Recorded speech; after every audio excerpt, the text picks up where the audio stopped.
குறிப்பாக சொல்ல போனால் மிகவும் ஏனென்று சொன்னால் நமது அரசாங்கமானது மக்கள் பணத்தை வீணடிப்பதில்லை. மக்களுடைய பணத்தை வீணடிக்காது சரியான முறையிலே நாட்டை கொண்டு செல்வதற்காக சிறந்த ஒரு வழிவகை கொண்ட ஒரு அரசாங்கத்தை உருவாக்கி அந்த அரசாங்கத்தின் ஊடாக நாங்கள் இந்த நாட்டை மிகவும் சிறப்பான முறையிலே கொண்டு செல்வோம் என்பதையும் அதற்கான ஆளாக்கி பூஜ்ஜியத்தை வழங்குகிற நிகழ்வுடன் அவரை அன்பாக அழைக்கின்றோம். வழங்கி நமது நாட்டினுடைய ஜனாதிபதி போலவே நமது பிரதமரும் மக்களுடைய பணங்களை வீணடிக்காது மிகவும் எளிமையான முறையிலே நாட்டை கொண்டு செல்வதற்காக மிகவும் அறியாது பாடுபட்டுக் கொண்டிருக்கின்றார். இந்த மட்டுக்கோட்டை தொகுதிக்கு அவர் உங்களுக்கு இன்று சமூகம் தருவது எல்லாருக்கும் நல்ல சந்தோஷமா இருக்கிறேன்.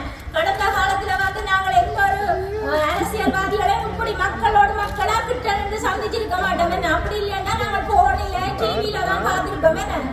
இன்னைக்கு எல்லாரும் மிக்க மகிழ்ச்சியில இருக்கிறோம். மற்றது நாங்கள் அனைவரும் இந்த விமர்சனங்கள் என்று சொன்னால் இந்த விமர்சனங்களை வந்து நாங்கள் எங்களை காதல போட வேண்டாம். ஏனென்றா பலதரப்பட்ட விமர்சனங்களை வைக்கிறார்கள். இன்னைக்கு இவர்கள் என்ன செஞ்சவ இந்த அரசாங்கம் வந்து என்னத்தை செய்ய போதுன்னு சொல்லி அப்ப நாங்கள் வந்து ஒரு சிறு பிரச்சனையா இருக்கும், பிள்ளைங்க பிரச்சனையா இருக்கும், எந்த ஒரு பிரச்சனை எடுத்துக்கொண்டாலும் இன்னைக்கு பெண்கள் தான் அதிகமானவர்கள் வந்து பெண்களாக இருக்கிறார்கள். நாட்டில வருமானத்தை கூட்டி கொடுக்கிறது வந்து பிரச்சனைகளுக்கு தீர்வு காணவோ பயப்படுகிறார்கள். ஆகவே அந்த நிலை மாற நாங்கள் எல்லாரும் தேசிய மக்கள் சக்தியோட தொடர்ந்து பயணிக்கிறோம் என்று கூறிக்கொண்டு எனது உரையை நிறைவு செய்கிறேன். நன்றி.